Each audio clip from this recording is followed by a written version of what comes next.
Today we're going to be talking all about social media and marketing campaigns and how to be the best marketer for your own business. So I'm Kendra Easton, and today with me I have Sam. Sam, want to introduce yourself in case there's like two people who don't know who you are? Right.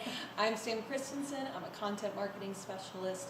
Been here working for Spirit of 76 for a while now, transitioning into 76 Proline as well, but I know a lot about marketing for retail fireworks businesses, so let's jump into it. Yes, Sam has done everything from our social medias to email campaigns to going on site to talk to retailers, so she is definitely an expert in the fireworks marketing space, so it's awesome that we get to have her and use her wealth of knowledge. Thanks, Kendra. So starting off today, I guess we hear the word loyalty programs thrown around all the time. Mm-hmm. Are they worth it? I mean, if you ask me, I definitely think that loyalty programs are worth it, specifically for fireworks retailers, because as we're going to talk about a little bit later, some other places for advertising are just a real big challenge, but owning your own loyalty subscribers is something that no other platform can take away from you.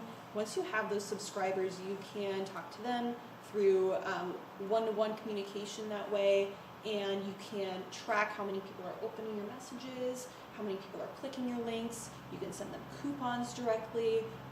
I think it's a great way to build your audience list, and it's something that you have that data, and unless they unsubscribe, you have that way of communicating with them directly to their inbox or their messaging app. And so I think it's a very, very effective way, and I've seen a lot of places, seasonal and year-round, do it very, very effectively. And I think it really, really encourages repeat customers. Yeah. So even season over season, whether that be them coming back the next week right before the 4th of July or on the 4th of July, or they're coming back the very next season, maybe you're open for New Year's or the following year at 4th of July, and they're coming back because they were like, hey, I have some points with you, or I have this email that I got that says that you were open. So yes, I definitely think they are very effective. Yeah, I know definitely for me, whenever I sign up for a loyalty program that's outside of the fireworks industry, because almost every industry does this, if it's like a coffee shop or if it's a clothing store and I get that coupon text that it's like, you have a free drink or you have $2 off, I'm more likely to go to that store than I am to go to a store where I have to pay full price for the cup of coffee I was going to buy anyways.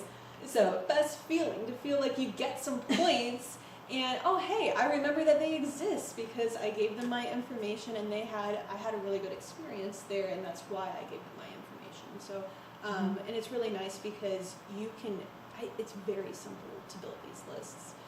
If your POS system allows it, you can even ask folks their email and or their phone number when they're checking out, and you can entice them by saying, we give you exclusive discounts and deals, and let you know of events or openings or anything like that, and to get them to sign up. Definitely.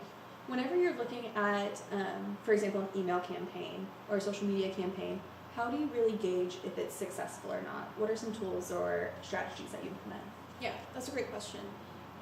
With email campaigns, your CRM or email campaign provider will be able to kind of aggregate some of those like open rates and click rates. A lot of times we look at how many the click rate, and it'll give you kind of like a detailed list of what is good and what is bad. But for this industry, I would say 10% or more click rate is really great. Yeah.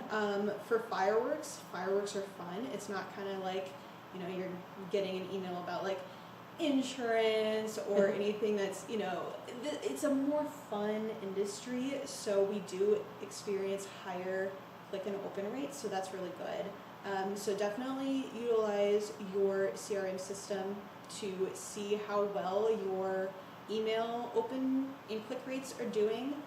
Your click rate could even go to your website, or you could have a coupon in there, and if you know what the coupon is and your POS system allows it, you can track the number of coupon codes used. So that may not be necessarily like, oh, they clicked on the email, but they went to your site, or they came to you directly and used your coupon code, or they handed it in and said, like, here's my 10% off.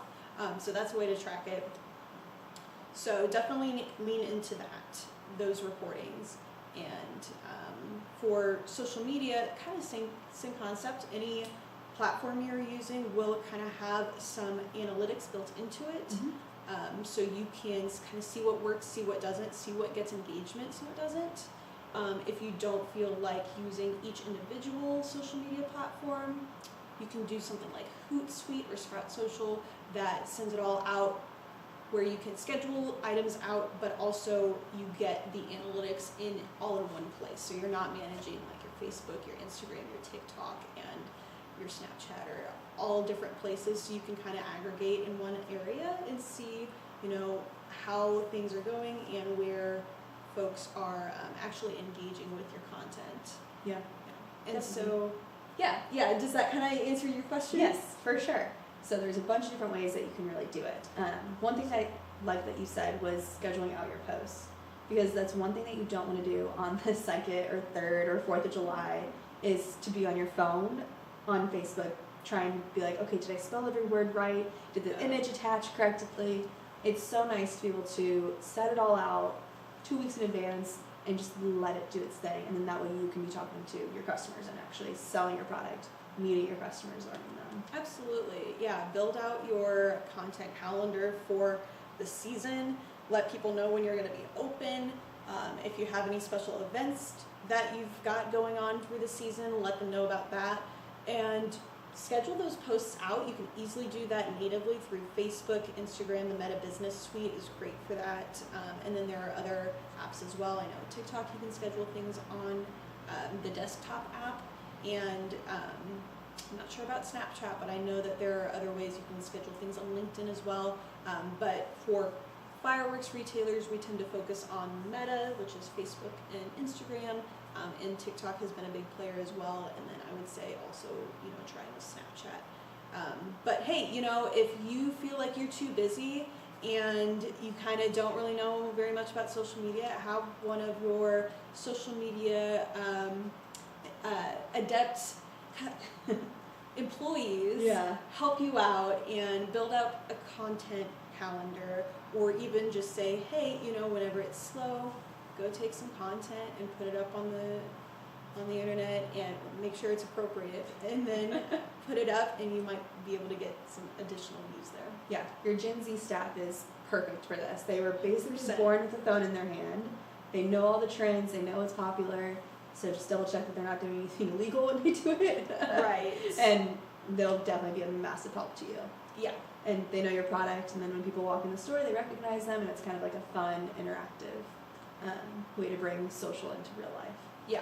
And as we're talking about posting, I do absolutely have to mention, because it's been a big topic in recent years, and especially lately, is like having a Facebook account is very, very important, so that people know where you are, who you are. You have your information on their website, phone number, you look like you're active.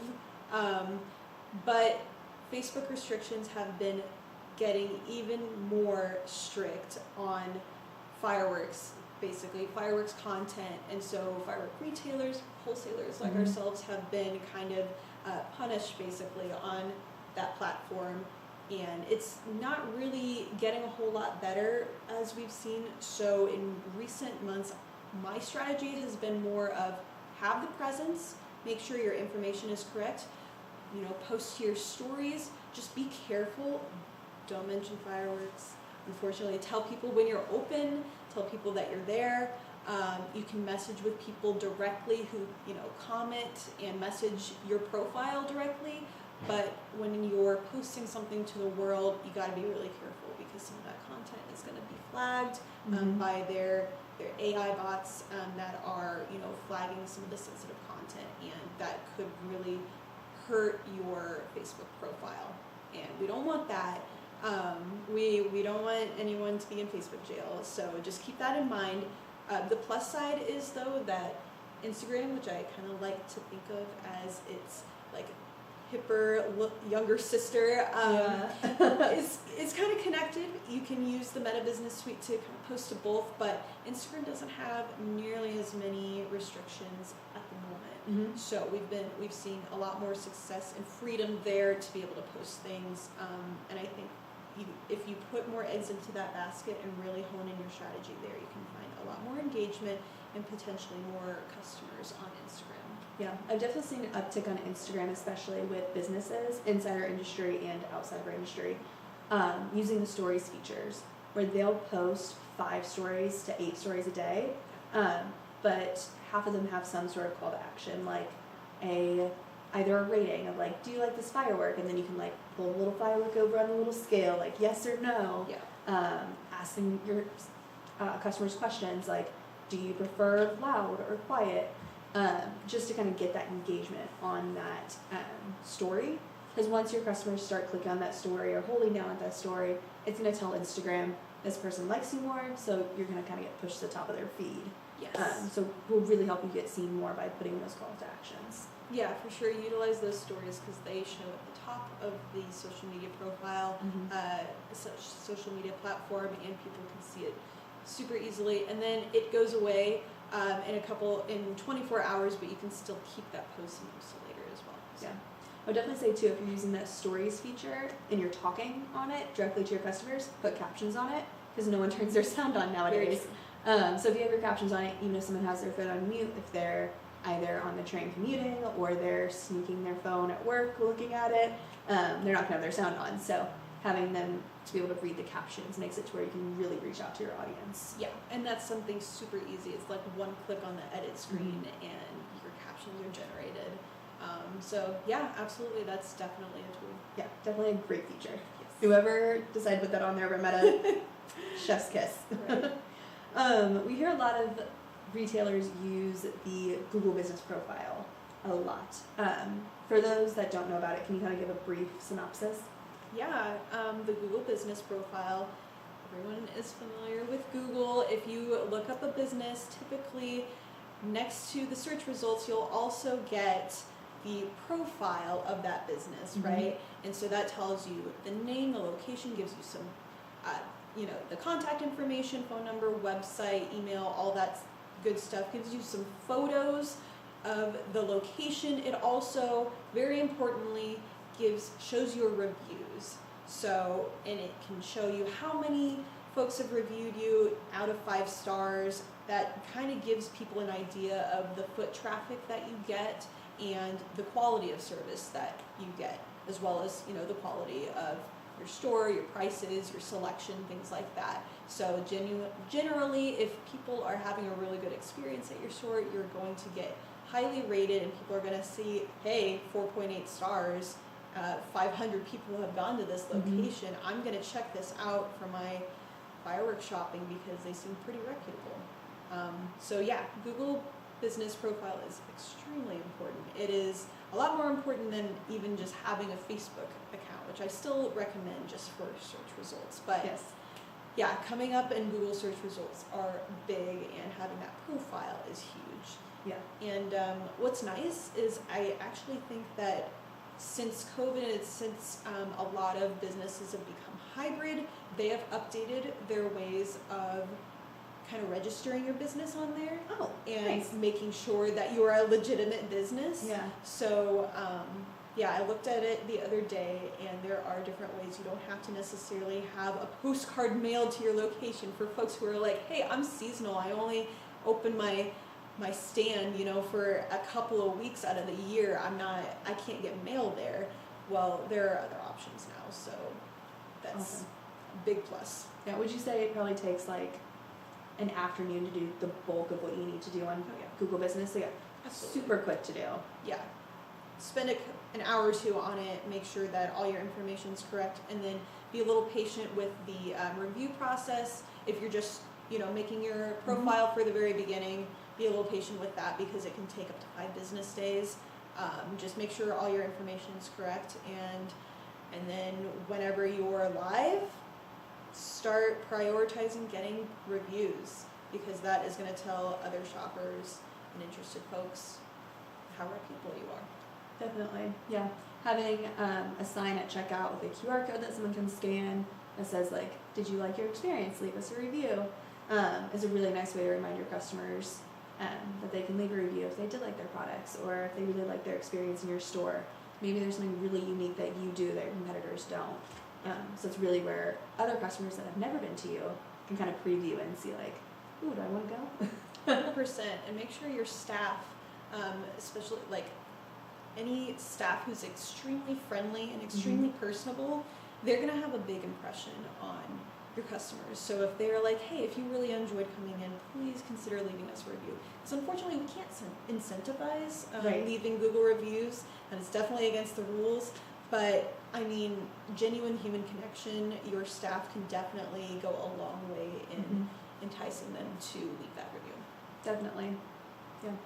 The last note on social media is the big question mark that we are facing right now in January 2025 is what is going to happen with TikTok? Is it worth it for us to keep posting on it? Something we saw the day before the ban was memes of the scene from the movie Titanic where the violinists are playing while the ship's going down, and you have all these national brands posting like, I'm doing it, I'm posting, I'm still here. And you know, Spirit was right there with us. I was going through saving all of our TikToks and posting all our drafts that were, I was like, maybe it's going to be gone tomorrow, we don't know. Yeah, it is still very much a big question mark. It's going to be potentially under new management, so the policies might be changing up too. Don't delete the app. It's not going anywhere now that it's back. It's going to stay for a bit at least. So don't delete the app if you have it already, because, you know, it could very well change in our favor. At the moment, it's not, I don't feel that it's a very effective local marketing strategy, but that's just at the moment. You can still tag your location on there. You can still, like, folks can still engage with things that are happening in their area, but it is really more geared towards entertainment, really engaging content, you know, trends and memes that are funny, not necessarily folks who are looking for things. I mean, if they're looking for things to do in their area, then they might search for it and you might pop up. So I definitely think keep working on it. You can continue to use the video editor. It's a great tool with lots of different effects on theirs. You can post it to TikTok, put it on, or even put it on your story on TikTok, download it, and use it on Instagram as well, /Facebook stories. So you can kind of cross-promote yourself there. But I would say keep it. We're just we're keeping an eye on TikTok and seeing what it does and how effective it's going to be for the next year or so. Yeah, I would definitely say the most successful brands on TikTok are the ones that post a lot, but then also respond to comments. Yes. Or they do the comment respond video where someone in the comments will ask a question like, well, is this really the best firework? What is your favorite firework? And then they'll respond to that comment with a video. And then they get more interactions and more. So I think that also just goes for any social media, though, is if your customers are commenting to you, respond back to them. Absolutely. And that kind of goes back into, like, during the heavy season when you're busy working, make sure that someone in your staff who is potentially interested in social media is able to monitor that stuff and respond quickly, because customers see that and they really appreciate it. They love to engage with brands that engage back. It also just gives you a little bit of authority and authenticity. So it's just nice.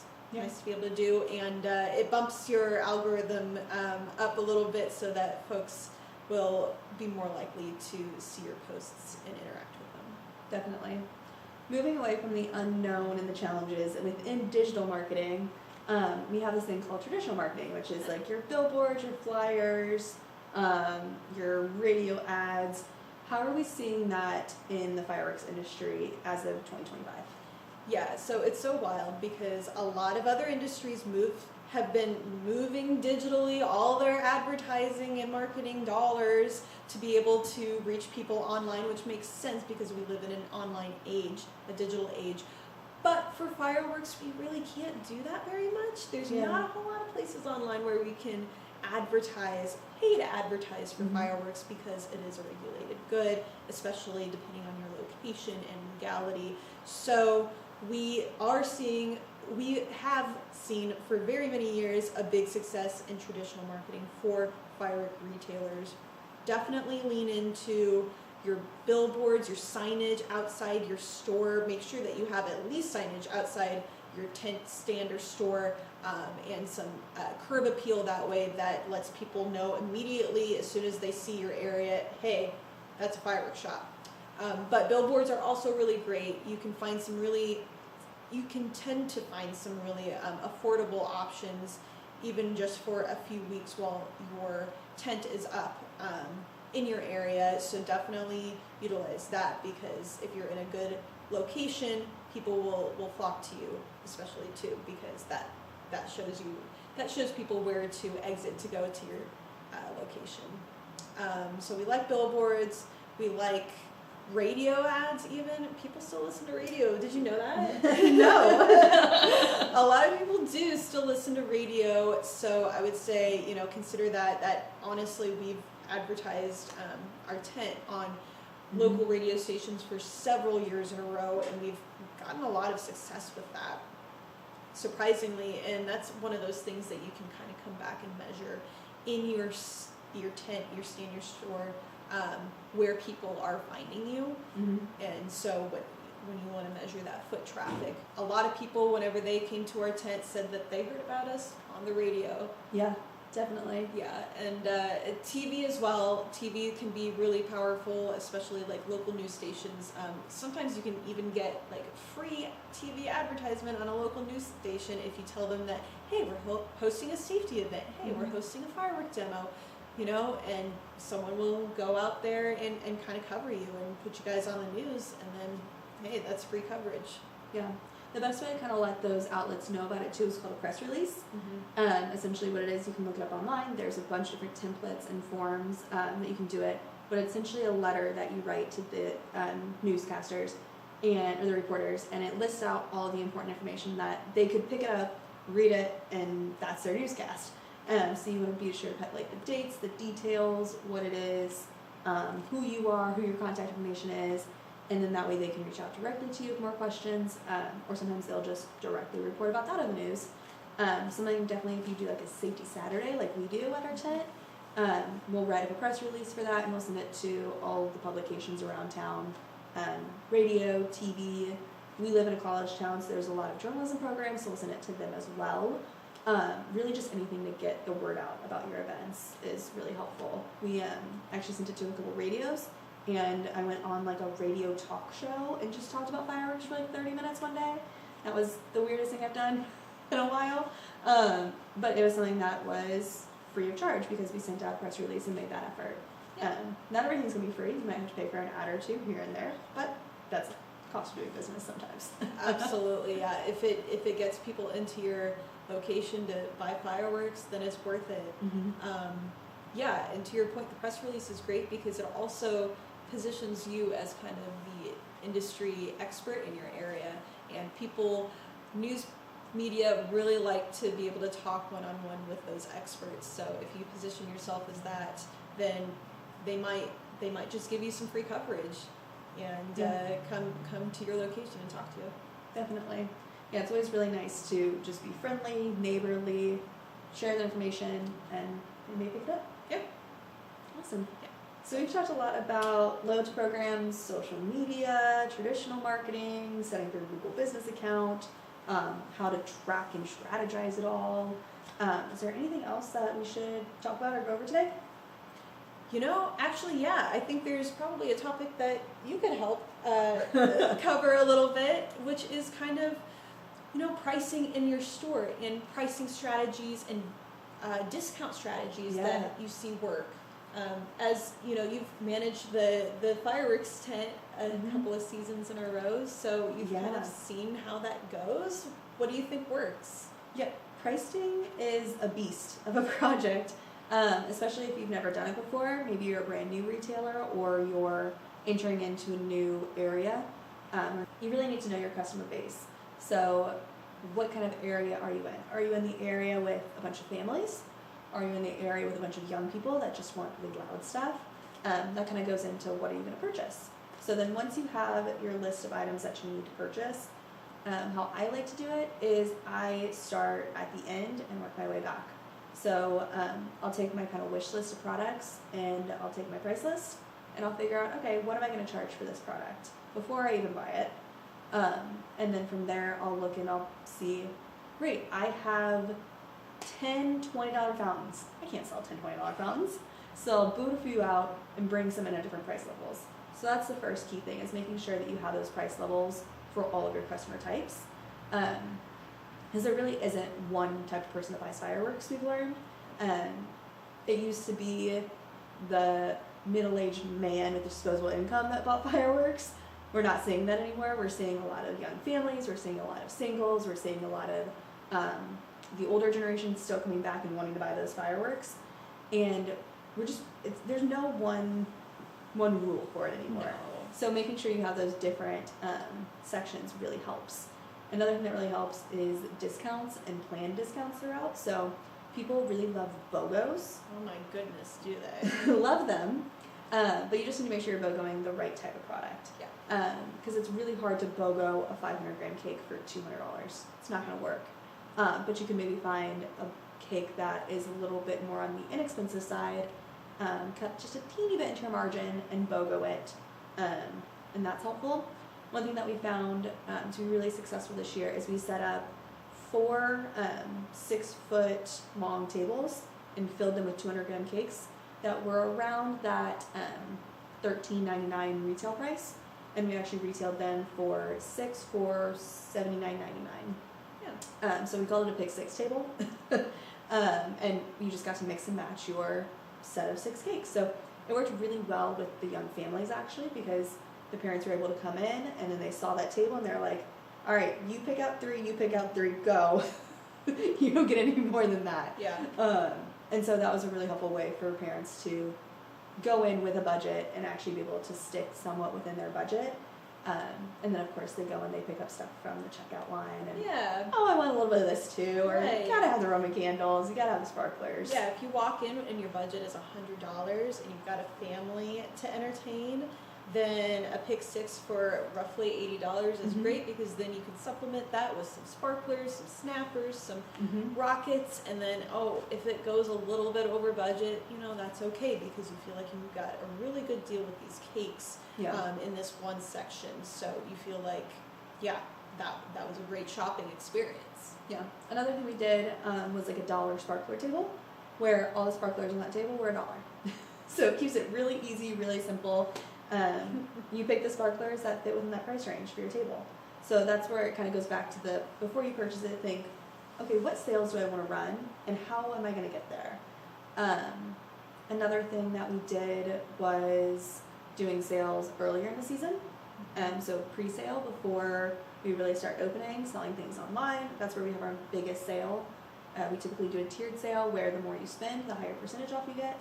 And people love that sale because they know it comes every single year, and so they know that they can get their product early.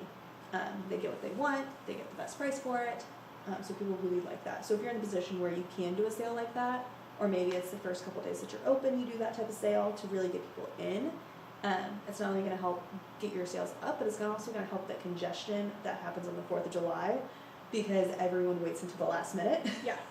So if you can at least get a few of those big ticket sales out of the way earlier in the season, it's going to be a lot less bottleneck on the 4th of July. Yeah, and a great way to communicate that with your audience base is the loyalty subscriber list that you've already built up, the email or text message or both subscriber list that you've built up. That is how we communicate our early on sales, and people now tend to expect it, and it's great. People come in, or they shop online and reserve all that product, and then they probably will come back throughout the season anyway and come get more deals. Exactly, that's what we saw was the folks that did that pre-order, if they were somewhat local to us, they actually came back again during the season because they either shot off their fireworks or they just like the ease of pre-ordering it online and coming and picking it up, that they're like, oh, I kind of do just want to go get a couple more pieces, or I do just want to lay in bed at night and order more fireworks and have some high school kid grab them off the shelf for me so I don't have to go on the heat. So yeah, it's super helpful. But I would say any marketing effort or any sale that you're going to have, you have to tell people about it. Yeah. The biggest mistake you'll make is assuming someone's going to know it. So that marketing effort brings it all the way into when your customer is standing in your store, having your employees greet them and say, hey, how are you doing? I'm Kendra. Just so you know, we do have a BOGO sale going on today. And then we also actually have a table right there. Pick out 6 products. Your total is $79.99 for those. It's a great deal. My favorite firework is Uncle Sam, something like that. The marketing really continues through your tent, through your store, having signage up in case your employee couldn't tell them about the sale. Verbally talking to your customers is the best way. Yeah. Your staffing is definitely going to be the biggest salespeople on the floor, obviously, for that stuff. But signage is just great to let people know where they are standing in the tent and be able to find, oh, that's the BOGO section. I'm going to go right over there because that's where I'm going to get the best bang for my buck. Exactly. Yeah. Having products that just make sense where they are.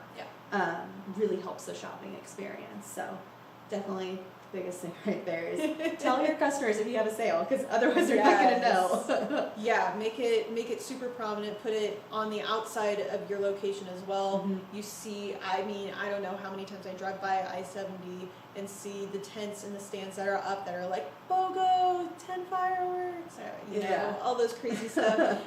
But it works. It gets people to drive up and see your selection. So, you know, shout it out loud and proud when you got a sale, because people love a good deal, and let people know that early ordering is going to be better and give you better sales. Your staff's not stressed out. Yes. You know, you're kind of spreading out the sales a little bit.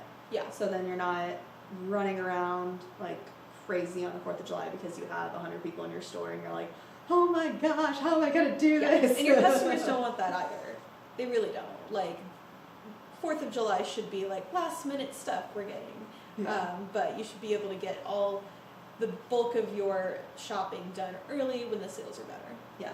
And going into a Friday and Saturday 4th of July, I think this is super important, having those early sales. Because we see whenever it is that weekend, people are definitely going to wait till the end because they're like, I have all week. What are you talking about? It's only Wednesday.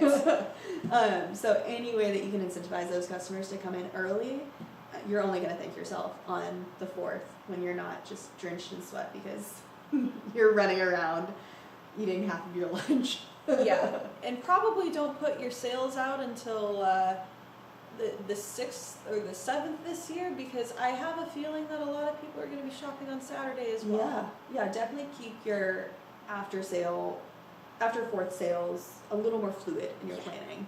Yeah, just see how things go. Maybe don't pre-schedule those Facebook posts. Yeah, exactly. Wait to post those in real time. Yeah. Because with it being Friday, 4th of July, everyone has Saturday off typically. People typically have Sunday off, depending on what area you're in. Now, if you're in Texas, sorry. But if you're in a state that has an extended season, you could see an influx of folks showing up on Saturday to get more product. So make your sales a little more fluid there, work with your customers. Again, just bring that customer in, make them happy, and they'll come back next year. Yeah, that's the goal at least. That's the marketing secret, guy. Just make people happy. That's all you gotta do. It's easy, right? Totally. Awesome. Well, thank you, Sam. This has been super fun. Yeah. I hope everyone else enjoyed us chat about marketing for a while. Yeah. And if you guys have any questions, leave them in the comments, and we'll possibly make a part 2 if there's no questions. Or we'll just respond. Or we'll take tip number 75 and just respond to you. Thank you guys so much. Thank you, Kendra. Awesome. Thank you guys. Bye.